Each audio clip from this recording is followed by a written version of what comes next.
Lok Sabha vote মিটতেই কুশমন্ডিতে BJP ছেড়ে তৃণমূলে যোগদান করল শতাধিক পরিবার। শনিবার দক্ষিণ দিনাজপুর জেলার কুশমন্ডি ব্লকের নির্বাচনী কার্যালয়ে একটি অনুষ্ঠানের মধ্য দিয়ে বিজেপি ছেড়ে তৃণমূল কংগ্রেসে যোগদান করলেন শতাধিক পরিবার।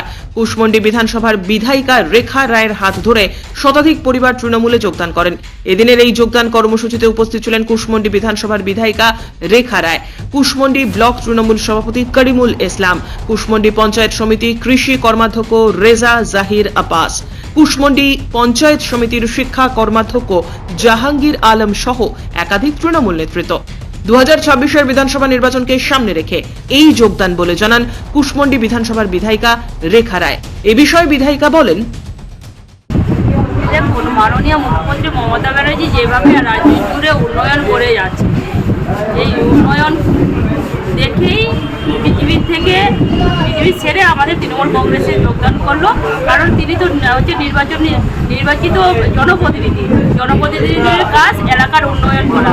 এই এলাকার আমি একজন জনপ্রতিনিধি হিসেবে যদি এলাকার কাজে না করতে পারলাম তাহলে আমার জনপ্রতিনিধি থাকে কি লাভ? তো বিজেপিরা তো কাজ করে না, শুধু হচ্ছে ভোট আসলে সরকার সুচুরি দেয়, মানুষকে ভাগাভাগি করতে চায়। তাই হচ্ছে তাদের তো কোনো উন্নয়ন নেই। তাই উন্নয়ন না থাকাতেই তিনি বুঝতে পেরেছেন যে এলাকার মানুষের উন্নয়ন করতে গেলে তৃণমূল কংগ্রেসের সঙ্গে থাকতে হবে, মমতা ব্যানার্জির সঙ্গে থাকতে হবে। তাই তৃণমূল কংগ্রেসে যোগদান করবে।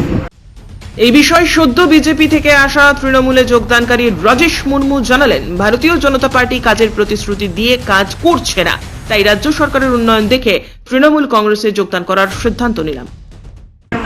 বিজেপি ছেড়ে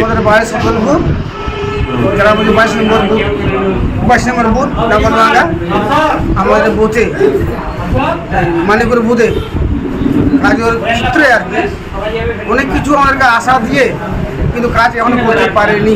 কে আশা দিয়েছিল? সব দিয়েছে, প্রধান নেতা ফেতা সব দিয়েছে। তারা কোন দলের?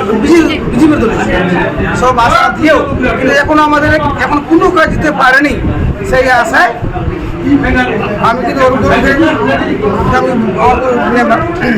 ওই সিস্টেমে বলছি কি যে আমাদের কোনো কাজ হয়নি, ওই সিস্টেমে তৃণমূলে যোগ দিয়েছি। কুশমন্ডি থেকে দিলদার আলীর প্রতিবেদন, নিউজ টুডে।